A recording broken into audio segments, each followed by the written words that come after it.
गणेश चतुर्थी संपूर्ण व्रत कथा। नंदिकेश्वर कहते हैं कि आप लोग दत्तचित्त होकर इस कथा को श्रवण करें।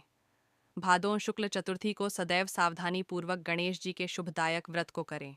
हे विप्रवर, नर अथवा नारी जो भी इस व्रत को करते हैं वे तुरंत ही कष्टों से छुटकारा पा जाते हैं। उनके सभी कलंकों का शमन एवं विघ्न निवारण होता है। सुनसान वन में विषम परिस्थिति में, अदालत संबंधी मामलों में, संपूर्ण कार्यों में सफलता देने वाला यह व्रत संपूर्ण व्रतों में श्रेष्ठ है। यह व्रत विश्व विश्रुत एवं गणेश जी को परम प्रिय है। सनत कुमार जी पूछते हैं कि प्राचीन काल में इस व्रत को किसने किया था, इसका प्रचार मृत्युलोक में किस तरह हुआ। आप गणेश जी के व्रत को विस्तार पूर्वक कहिए। नंदिकेश्वर ने कहा कि इस व्रत को सर्वप्रथम प्रतापवान भगवान वासुदेव जगन्नाथ कृष्ण जी ने किया था। जब उन पर झूठा दोषारोपण हुआ तो उसके शमनार्थ नारद जी ने उनसे इस व्रत को करने के लिए कहा था। सनत कुमार ने आश्चर्यचकित होकर पुनः प्रश्न किया कि हे नंदिकेश्वर, श्री कृष्ण जी सर्वगुण संपन्न ऐश्वर्य युक्त भगवान हैं, सृष्टिकर्ता पालनकर्ता एवं संहारक है, अव्यय अप्रेमय निर्गुण एवं सगुण हैं। ऐसे घटघटवासी भगवान कृष्ण को मिथ्या कलंक किस प्रकार लग गया, यह बात बहुत ही विस्मयकारी है। हे नंदिकेश्वर, आप इस उपाख्यान का वर्णन कीजिए। नंदिकेश्वर कहने लगे, पृथ्वी का भार हरण करने के लिए भगवान मनाम, विष्णु और हलधर बलराम जी ने वसुदेव के पुत्र रूप में अवतार धारण किया। मगध सम्राट जरासंध के बार बार आक्रमण करने के कारण कृष्ण जी ने विश्वकर्मा द्वारा समुद्र में स्वर्ण निर्मित द्वारिकापुरी बनवाई। उस पुरी में 16,000 रानियों के लिए 16,000 सुंदर महलों को निर्मित कराया। उन रानियों के निवास के उपभोग के निमित्त पारिजात वृक्ष का आरोपण कराया। इसके अतिरिक्त 56 करोड़ यादवों के लिए 56 करोड़ भवनों की व्यवस्था की और अन्य ब्राह्मण, क्षत्रिय, वैश्य एवं शूद्रादि लोगों के निवास का भी प्रबंध करवाया, जहां जनता शांतिपूर्वक बसती थी। त्रैलोक्य में उपलब्ध होने वाली जितनी वस्तुएं थीं, सभी का वहां संग्रह किया गया था। उस द्वारिकापुरी में उम्र नामक यादव के सत्राजित और प्रसेन नामक 2 पुत्र हुए। समुद्र तट पर स्थित भाव से सूर्य नारायण को प्रसन्न करने के लिए वीर्यवान सत्राजित तपस्या करने लगे। वे निराहार रहकर सूर्य की ओर टकटकी बांधकर आराधना करने लगे। भगवान सूर्य प्रसन्न होकर सत्राजित के समक्ष प्रकट हुए। सत्राजित भी अपने आराध्य के दर्शन से बहुत प्रसन्न हुए। सत्राजित स्तुति करने लगे कि हे तेजपुंज, हे स्वतः प्रकाशवान, हे काश्यपेय, हे हरिदश्व, आपको मेरा बारंबार प्रणाम है। हे ग्रहराज, हे चंद्रमा को प्रकाशित करने वाले, हे वेदत्रयी स्वरूप, हे संपूर्ण देवों के अधिपति, आपको मेरा नमस्कार है। हे देवराज, आप मेरे पर प्रसन्न हों। हे दिवाकर, आपकी कृपा दृष्टि मरे ऊपर हो जाए। सत्राजित की ऐसी स्तुति से भगवान सूर्य ने सत्राजित से शांत, गंभीर एवं मधुर वाणी में कहा कि हम तुम्हारे ऊपर बहुत प्रसन्न हैं। तुम्हारी जो अभिलाषा हो वह हमसे मांग लो। हे महाभाग्यशाली सत्राजित, हम तुम्हारी आराधना से संतुष्ट हैं। अब तुम इस सुंदर रत्न को ले लो, यह देवों को भी अप्राप्य है। ऐसा कहकर प्रसन्न मन से भगवान ने अपने कंठ से मणि उतारकर उसे दे दी। भगवान सूर्य ने उससे कहा कि यह प्रतिदिन 8 भार अर्थात 24 मन सोना प्रदान करती है, अतः मणि धारण करने के समय पवित्र रहना चाहिए। हे सत्राजित, अशौचावस्था में धारण करने से धारक का मरण हो जाता है। इतना कहकर तेजवान भगवान सूर्य वहीं अंतर्धान हो गए। उस मणि को धारण करके सत्राजित ऐसे सुशोभित हुए मानो वह सूर्य नारायण ही हैं। हे राजन, उनके द्वारिकापुरी में प्रवेश करने पर उस तेज के कारण किसी को मालूम न हुआ कि कौन आ रहा है। उस कांतिमान मणि को कंठ में धारण किए हुए वह कृष्ण जी की द्वारिका में तुरंत ही चले आए। उस मणि की चमक से देखने वालों ने समझा कि साक्षात सूर्य भगवान ही आए हैं। जब लोगों ने समीप आकर स्पष्ट रूप से देखा तो उनकी समझ में आया कि यह सूर्य नहीं है, ये तो सत्राजित हैं, जो कंठ में मणि धारण करने के कारण सुशोभित हो रहे हैं। सत्राजित के कंठ में स्यमंतक मणि को देखकर भगवान कृष्ण का मन लालायित हो उठा, परंतु उन्होंने उसे लेने की चेष्टा नहीं की। इधर सत्राजित के मन में संदेह उत्पन्न हो गया कि कहीं कृष्ण जी मुझसे यह मणि मांग न लें। इस भय से उसने उस मणि को अपने भाई प्रसेनजित को दे दिया, साथ ही उसे पवित्र रहकर पहनने के लिए सावधान भी कर दिया। एक समय की बात है कि प्रसेनजित उस मणि को पहने हुए ही कृष्ण जी के साथ वन में आखेट के लिए गए। अशुचिता के कारण अश्वारूढ़ प्रसेनजित को एक शेर ने मार डाला। उस सिंह को रत्न लेकर जाते देखकर जाम्बवान ने मार डाला। जाम्बवान ने उस मणि को गुफा में लाकर अपने बेटे को दे दिया। इधर श्री कृष्ण जी अपने सहयोगी शिकारियों के साथ द्वारिका में लौट आए। समस्त द्वारिका वासियों ने अकेले कृष्ण को आया देखकर ऐसा अनुमान लगाया कि मणि के लोभ में कृष्ण ने प्रसेनजित की हत्या कर डाली है। ऐसा कौन सा अधर्म है जो लोभी के लिए करणीय न हो। लोभी तो अपने गुरुजनों का भी वध कर डालता है। इसी प्रकार की चर्चा सब लोग करने लगे। झूठे दोषारोपण से कृष्ण जी के मन में बहुत ही दुहक हुआ और वे किसी से बिना कुछ कहे सुने लोगों को साथ लेकर नगर से बाहर चले गए। वन में जाकर कृष्ण ने देखा कि एक स्थान पर प्रसेनजित सिंह द्वारा मृत होकर पड़े हैं। सवारी के साथ प्रसेनजित के पद चिन्हों के सहारे वहां गए जहां रक्ष ने सिंह को मारा था। रक्त बिंदु के आधार पर श्री कृष्ण उसकी गुफा में घुस गए। रक्षराज की गुफा बहुत ही भयंकर थी और उसमें गहन अंधेरा था, अतः प्रजाजनों को गुफा द्वार पर छोड़कर भगवान कृष्ण अकेले ही उसमें प्रविष्ट हो गए। अपने तेज से अंधकार न निवारण करते हुए भगवान उस गुफा में 400 कोस तक चले गए। वहां पहुंचने पर उन्होंने रमणीक स्थान एवं महल को देखा। वहां पर जाम्बवान का पुत्र सुंदर पालने में झूल रहा था और पालने में मणिरत्न लटक रहे थे। बालक के उस खिलौना स्वरूप मणि को लेने के लिए भगवान कृष्ण उसके निकट खड़े हो गए। रूप लावण्य से पूर्ण कमल नयनी किशोरी उस पालने को झुला रही थी। वह मंद मुस्कान भी बिखेर रही थी। ऐसी नव युवती बाला को देखकर कृष्ण जी विस्मित हो गए। वह कमलमुखी बाला धीरे धीरे कह रही थी कि लाडले, तुम क्यों रो रहे हो?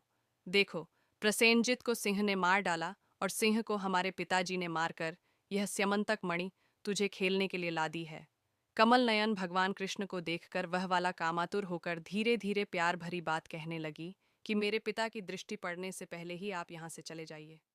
यह सुनकर प्रतापवान कृष्ण जी हंसकर अपना 5 जन्य शंख बजाने लगे। उस शंखनाद से रक्षराज घबराकर उठ बैठा और उनके पास चला आया। फलस्वरूप भगवान कृष्ण और जाम्बवान में परस्पर तुमुल युद्ध होने लगा। इस दृश्य से सभी नारियां चीत्कार करने लगीं और गुफा के नागरिक आश्चर्य में पड़ गए। उधर गुफा द्वार पर कृष्ण की प्रतीक्षा कर रहे पुरजन उन्हें मृत समझकर 7वें दिन द्वारिका लौट गए। वहां पहुंचकर उन लोगों ने उनका मृतक कर्म कर डाला। इधर गुफा के अंदर भगवान कृष्ण और रक्षराज में 21 दिनों तक लगातार मल्लयुद्ध होता रहा। भगवान कृष्ण ने रक्षराज के युद्धोन्माद को क्षीण कर दिया। त्रेता युग की बातों का स्मरण कर जाम्बवान ने भगवान को पहचान लिया। जाम्बवान कहने लगे कि मैं सभी देवों, दैत्यों, यक्षों, नागों, गंधर्वों, पिशाचों और मरुदगणों से अपराजेय हैं। वे लोग मेरे पराक्रम के समक्ष नहीं टिक सकते।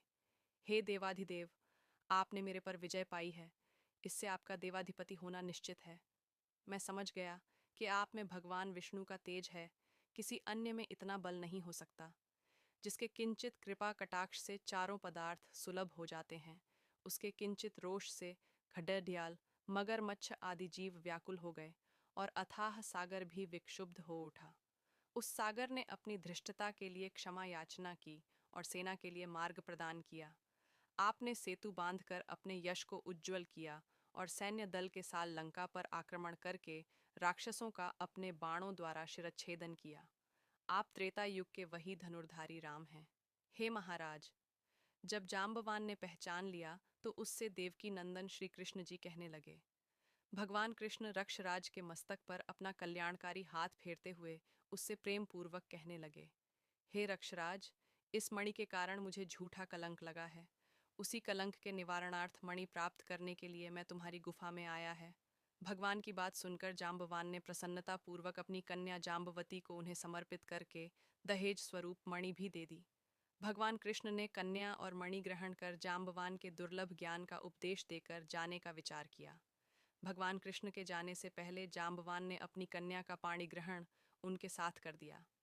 जाम्बवती के साथ मणि लेकर भगवान कृष्ण प्रसन्न मन से द्वारिका आए। जिस प्रकार किसी मृतक के पुनरुज्जीवित होने पर उसके परिवार वालों के हर्ष की सीमा नहीं रहती, वही अवस्था कृष्णा को देखकर द्वारिका वासियों की हुई श्री कृष्ण को धर्मपत्नी के साथ मणि लेकर लौटा देखकर सभी लोग उत्सव मनाने लगे। भगवान कृष्ण प्रसन्न होकर मित्र वर्ग के साथ सुधर्मा सभा अर्थात यादवों की राज्यसभा में आए। वहां उन्होंने मणि के गायब होने और उसकी पुनः प्राप्ति की सारी घटना को कह सुनाया। भगवान कृष्ण ने राज्यसभा में उपस्थित सत्राजित को अपने पास बुलाकर उसे वह मणि दे दी। यादव संसद सदस्यों के सामने मणि देकर भगवान झूठे कलंक के दोष से मुक्त हो गए। सत्राजित बुद्धिमान थे। मणि पाकर उन्हें लज्जा आई, जिसके फलस्वरूप उन्होंने अपनी कन्या सत्यभामा का विवाह श्री कृष्ण के साथ कर दिया। इसके बाद शतधन्वा, अक्रूर आदि दूषित हृदय वाले यादव मणि प्राप्ति के लिए सत्राजित से शत्रुता करने लगे। एक बार की बात है कि श्री कृष्ण जी कहीं गए हुए थे। उनकी अनुपस्थिति में पापात्मा शतंधवा ने सत्राजित की हत्या करके मणि अपने कब्जे में कर ली। श्री कृष्ण के लौटने पर सत्यभामा ने उन्हें सारी बातें बतलाईं। एक बार नगर में पुनः चर्चा उठी कि ये कृष्ण भीतर से तो काले अर्थात कलुषित हृदय वाले हैं और ऊपर से सीधे दिखते हैं। तब भगवान कृष्ण ने बलदेव जी से कहा कि भैया, शतधन्वा ने सत्राजित का वध कर डाला है, अतः अब वह मणि के साथ पलायन करने वाला है। शतधन्वा ने सत्राजित की हत्या करके हम लोगों की मणि का अपहरण कर लिया है। वह मणि हम लोगों के लिए भोग्य है, इसमें कोई संदेह नहीं है। यह बात जब शतधन्वा को मालूम हुई तो उसने भयभीत होकर मणि को अखूर को दे दिया। मणि देने के पश्चात वह एक घोड़ी पर आरूढ़ होकर दक्षिण की ओर भाग गया। इधर रथारूढ़ होकर बलराम और श्री कृष्ण उसका पीछा करने लगे। 100 योजन के बाद उसकी घोड़ी मार डाली गई, तब वह पैदल ही भागा। श्री कृष्ण जी ने दौड़कर उसे पकड़ लिया और उसका वध कर डाला। मणि के लिए इच्छुक कृष्ण जी ने रथारूढ़ बलदेव से कहा कि भैया, इसके पास से तो मणि नहीं मिली। कृष्ण की बात से बलराम जी ने रुष्ट होकर कहा, कृष्ण, तुमने सदैव से कपट का व्यवहार किया है। तुमसे बढ़कर लोलुप और पापी कोई अन्य व्यक्ति नहीं होगा। जब तुम धन के लोभ में पड़कर अपने सगे संबंधियों की हत्या करने में भी नहीं चूकते, तो ऐसा कौन भाई बंधु होगा जो तुम्हारा साथ दे। तदनंतर बलराम जी की तुष्टि के लिए श्री कृष्ण ने शपथ के द्वारा उन्हें प्रसन्न करने का प्रयास किया। ऐसे मिथ्यापवाद के क्लेश को सहन करना धिक्कार है, ऐसा कहकर बलराम जी बगर विदर्भ देश की ओर चले गए और कृष्ण जी रथ में सवार होकर द्वारकापुरी में वापस लौट आए। कृष्ण के लौटने पर द्वारकावासी पुनः चर्चा करने ने कि कृष्ण ने अपने बड़े भाई बलराम जी को द्वारका से बाहर निकालकर अच्छा काम नहीं किया। मणि के लोभ में उन्हें ऐसा करना उचित नहीं था। इस लोकापवाद से श्री कृष्ण के मन में बहुत ही खेद हुआ और उनका चेहरा मुरझा गया। इधर अक्रूर भी तीर्थाटन के लिए द्वारका से निकल पड़े। उन्होंने काशीपुरी में आकर यज्ञपति भगवान के लिए विष्णु योग किया। अक्रूर ने उस मणि द्वारा दैनिक स्वर्ण प्राप्ति के द्वारा सभी लोगों को दक्षिणा देकर संतुष्ट किया। नगर में विभिन्न देवों के मंदिरों का निर्माण कराया। सूर्य द्वारा प्रदत्त उस मणि को सदैव अक्रूर पवित्रता के साथ धारण करते थे। फलस्वरूप वे जहाँ भी रहते, वहाँ न तो कभी अकाल ही पड़ता था और न व्याधिजनित किसी रोग का ही प्रकोप होता था। भगवान कृष्ण सर्वज्ञ थे, वे सभी बातों को जानते थे। मनुष्य देहधारी होने के कारण लोकाचार के लिए मायाविष्टता में अपनी अज्ञानता प्रकट करते थे। देखो तो मणि के कारण भाई बलराम जी से विरोध हुआ। बार बार तरह तरह के अभियोग लगते रहे। अतः इतना कलंक कहाँ तक सहा जाए। कृष्ण जी की इस चिंतातुरावस्था में ही वहाँ नारद जी आ पहुँचे। भगवान द्वारा अभ्यर्थित होकर आसन पर सुखपूर्वक बैठकर मुनि कहने लगे। नारद जी ने कहा कि हे भगवान, आप खिन्न क्यों दिखाई पड़ रहे हैं? आप किस चिंता में पड़े हुए हैं? हे केशव, आप संपूर्ण वृत्तांत मुझसे कहें। श्री कृष्ण जी ने कहा कि हे देवर्षि नारद, मुझे बार बार अकारण कलंक लग रहा है। इस कारण मुझे अत्यंत पश्चाताप है। मैं आपकी शरण में हूँ, आप मुझे चिंता रहित कीजिए। नारद जी ने कहा कि हे देव, आप पर लगने वाले कलंक का कारण मैं जानता हूँ। आपने भादों सुदी चतुर्थी को चंद्र दर्शन किया है, इसीलिए आपको बार बार कलंकित होना पड़ रहा है। नारद जी की बात सुनकर भगवान कृष्ण सारगर्भित वाणी में कहने लगे कि हे देवर्षि नारद जी, चतुर्थी के चंद्र दर्शन से कैसे दोष लगता है, जबकि द्वितीया के चांद का लोग दर्शन करते हैं और उसका सुंदर फलम पाते हैं। नारद जी ने कहा कि स्वयं गणेश जी ने दर्शनीय रूप वाले अर्थात सुंदरतम रूप पर गर्व करने वाले चंद्रमा को श्राप दिया है कि आज के दिन जो लोग तुम्हारे दर्शन करेंगे, समाज में उन्हें व्यर्थ ही निंदा का पात्र होना पड़ेगा। श्री कृष्ण जी ने पूछा कि हे मुनिवर, अमृत की वृष्टि करने वाले चंद्रमा को गणेश जी ने क्यों शाप दिया? आप सर्वोत्तम उपाख्यान का विस्तृत वर्णन कीजिए। नारद जी ने उत्तर दिया कि प्राचीन काल में ब्रह्मा, विष्णु और शिव ने मिलकर गणेश जी को अष्ट सिद्धि तथा नवनिधि को पत्नी स्वरूप प्रदान किया। तदनंतर शास्त्रोक्त विधि से गणेश जी की पूजा करके उन्हें संपूर्ण देवों में अग्रणी बनाकर प्रजापति ब्रह्मा जी उनकी स्तुति करने लगे। ब्रह्मा जी ने कहा कि हे हाथी सदृश मुख वाले, हे गणपति, हे लंबोदर, हे वरदायक, हे समस्त विद्याओं के अधिपति, हे देवताओं के अधिनायक, हे सृष्टिकर्ता, पालक एवं संहार करता गणेश जी, जो लोग भक्तिपूर्वक आपको लड्डू बढ़ाकर पूजन करेंगे उनके सभी विघ्न दूर हो जाएंगे और दुर्लभ सिद्धि प्राप्त होगी, इसमें संशय नहीं। जो देवता या दानव आपकी पूजा किए बिना सफलता की कामना करते हैं उन्हें अरबों कल्प तक भी सिद्धि नहीं मिलती। हे गणाध्यक्ष, आपके कृपा कटाक्ष के बल पर सदा विष्णु पालन करते हैं तथा शिवजी संहार करते हैं। ऐसी स्थिति में मेरी सामर्थ्य नहीं है जो मैं आपकी स्तुति कर सकूं। ब्रह्मा जी के मुख से ऐसी स्तुति सुनकर गणेश जी ने विश्व के अधिपति ब्रह्मा जी से प्रेम पूर्वक कहा। गणेश जी ने कहा कि हे जगत के रचयिता ब्रह्मा जी, मैं आपकी भक्तिपूर्ण निश्चल स्तुति से अत्यंत प्रसन्न हूँ। आपकी जो इच्छा हो मुझसे वर के रूप में मांग लीजिए, मैं उसे पूर्ण करूँगा। ब्रह्मा जी ने कहा कि हे प्रभु, सृष्टि के रचना काल में मुझे किसी प्रकार की बाधा न हो। यह सुनकर गणेश जी ने प्रसन्न मन से मुस्कुराते हुए कहा, ऐसा ही होगा, अर्थात आपका कार्य निर्विघ्न रूप से चलता रहेगा। ब्रह्मा जी अभीष्ट वरदान पाकर अपने लोक को चले गए। इधर स्वेच्छा से भ्रमण करने वाले गणेश जी ने सत्यलोक से चलकर अपना अद्वितीय स्वरूप धारण किया, आकाश मार्ग से चंद्रलोक में जा पहुँचे। रूपशाली चंद्रमा ने गणेश जी के ऐसे हास्य योग्य स्वरूप को देखा जिसमें उनकी लंबी सैंड, सूप के समान कान, लंबे दांत, भारी भरकम तौंदीला पेट और चूहे के वाहन पर आसीन है। ऐसे विस्मयकारी रूप को देखने से रूप गर्वित चंद्रमा को हंसी आ गई। चंद्रमा के हंसने से गणेश जी कुपित हो गए। उनकी आंखें क्रोध से लाल हो गईं। उन्होंने चंद्रमा को शाप दिया कि तुम दर्शनीय एवं सुंदर रूप वाले मुझको देखकर हंस रहे हो। गणेश जी ने कहा कि चंद्रमा, तुम मददर्पित हो रहे हो। इसका फल तुम्हें बहुत जल्द भोगना होगा। आज से शुक्ल चतुर्थी के दिन कोई भी व्यक्ति तुम्हारे पापी मुंह को नहीं देखेगा। जो व्यक्ति भूल से भी तुम्हारे मुख को देख लेगा उसे अवश्य कलंकित होना पड़ेगा। नारद जी कहते हैं कि हे कृष्ण जी, ऐसा भीषण शाप सुनकर विश्व में हाहाकार मच गया और चंद्रमा का मुख मलिन हो गया तथा वे जल में प्रविष्ट हो गए। उसी दिन से चंद्रमा अपना स्थान जल में बनाकर रहने लगे। इधर देवता, आर्षि और गंधर्वों को बड़ी निराशा हुई और वे सब दुखी होकर देवराज इंद्र के नेतृत्व में पितामह ब्रह्मा जी के लोक में गए। ब्रह्मा जी का दर्शन करने के बाद उन लोगों ने चंद्रमा के वृत्तांत का वर्णन कर दिया कि आज गणेश जी ने चंद्रमा को शाप दे दिया है। तब ब्रह्मा जी ने सोचकर उन देवताओं से कहा कि हे देवताओं, गणेश जी के शाप को कोई काट नहीं सकता है।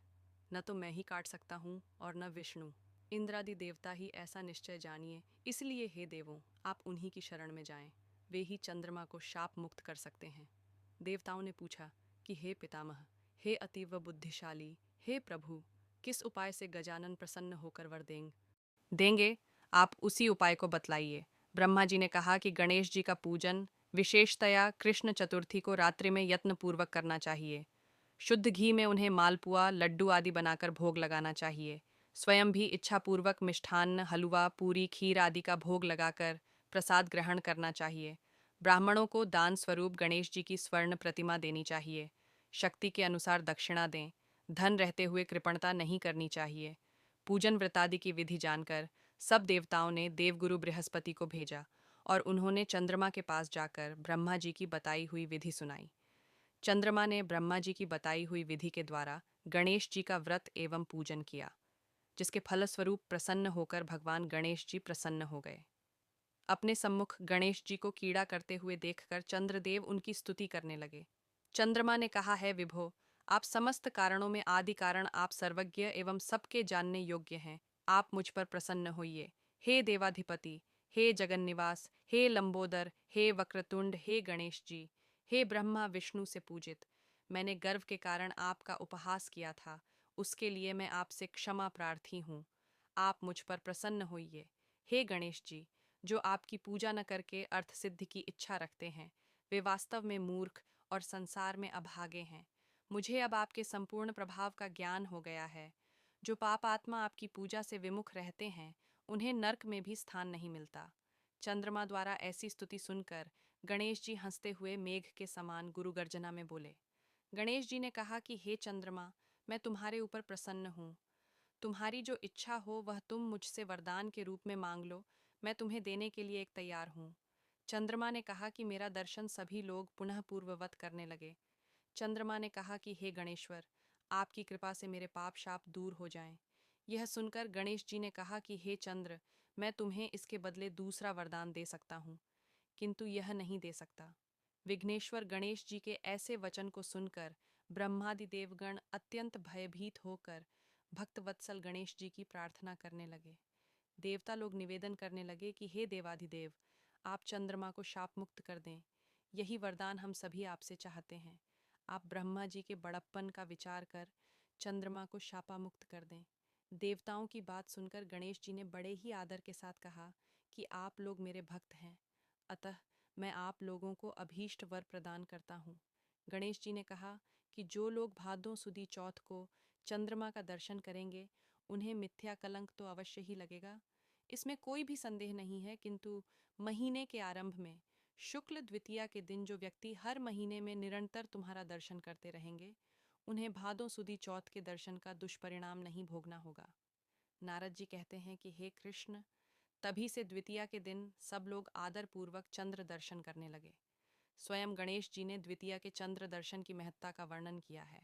किंतु दूज के चंद्रमा का दर्शन करने वाले जो पापात्मा भाद्र शुक्ल चतुर्थी को तुम्हारा दर्शन करेंगे, उन्हें 1 वर्ष के भीतर ही मिथ्या कलंक का भागी होना पड़ेगा। इसके पश्चात चंद्रमा ने गणेश जी से पुनः पूछा कि यदि ऐसी घटना घटित हो जाए तो हे देवाधिपति, आप किस उपाय से प्रसन्न होंगे, यह बताने की कृपा कीजिए। श्री गणेश जी ने कहा कि कृष्ण पक्ष की प्रत्येक चतुर्थी को जो लोग लड्डू का भोग लगाकर मेरा पूजन करेंगे और विधिपूर्वक रोहिणी के साथ तुम्हारी पूजा करेंगे, जो लोग मेरी स्वर्ण प्रतिमा का पूजन करके कथा श्रवण करेंगे एवं ब्राह्मण भोजन कराकर उन्हें दान देंगे, तो मैं सदैव उनके कष्टों का निवारण करता रहूँगा। यदि स्वर्ण प्रतिमा निर्मित कराने की क्षमता न हो, तो मिट्टी की प्रतिमा का विविध सुगंधित फूलों से मेरी पूजा करें। फिर प्रसन्न मन से ब्राह्मण को भोजन कराकर विधिपूर्वक पूजन के बाद कथा सुनकर वर्णित द्वारा ब्राह्मण को समर्पण करें कि हे देव देव गणेश जी, आप हमारे इस दान से प्रसन्न होइए और सदैव सभी समय हे देव, आप हमारे कार्यों को निर्विघ्न पूरा करें। आप सम्मान, उन्नति, धन धान्य, पुत्र पौत्रादि देते रहें। हमारे वंश में विद्वान, गुणी और आपके भक्त पुत्र उत्पन्न होते रहें। तदनंतर ब्राह्मण को यथाशक्ति दान की दक्षिणा दें। नमकीन पदार्थों से विरहित होकर लड्डू, मालपुआ, खीर आदि मीठे पदार्थों का ब्राह्मण को भोजन कराकर स्वयं इच्छानुसार भोजन करें तथा इस प्रकार व्रत रहकर पूजन करें, तो मैं सदा विजय, कार्य में सिद्ध, धन धान्य, विपुल संतति देता रहूँगा। इस प्रकार कहकर सिद्धि विनायक गणेश जी अंतर्धान हो गए। नारद जी ने कहा कि हे कृष्ण जी, आप भी इस व्रत को कीजिए, आपका कलंक छूट जाएगा। तब नारद जी के आदेशानुसार भगवान कृष्ण ने अनुष्ठान किया। इस प्रकार करने से श्री कृष्ण कलंक से हो गए मुक्त। नारद जी कहते हैं कि जो कोई आपके स्यमंतक मणि के उपाख्यान को सुनेंगे, चंद्रमा के चरित्र का कथानक सुनेंगे, उन्हें भाद्र शुक्ल चतुर्थी के चंद्र दर्शन का दोष नहीं लगेगा। जब भी मानसिक संकट या किसी तरह का संशय उत्पन्न हो, चंद्रमा का दर्शन भूल से हो जाए, तो उसके निमित्त इस कथा को सुनना चाहिए। ऐसा देवताओं ने वर्णन किया है कि कृष्ण जी ने गणेश जी की आराधना करके व्रत और पूजन से उन्हें प्रसन्न किया। अतः मनुष्यों को चाहिए कि इस क्लेशापहारक कथा को अवश्य ही सुने। नर अथवा नारी पर किसी प्रकार का संकट आने पर इस व्रत के करने से उनके सभी मनोरथ सिद्ध होते हैं। विघ्न विनाशक गणेश जी की प्रसन्नता से मनुष्य को संसार में सभी पदार्थ सुलभ हो जाते हैं।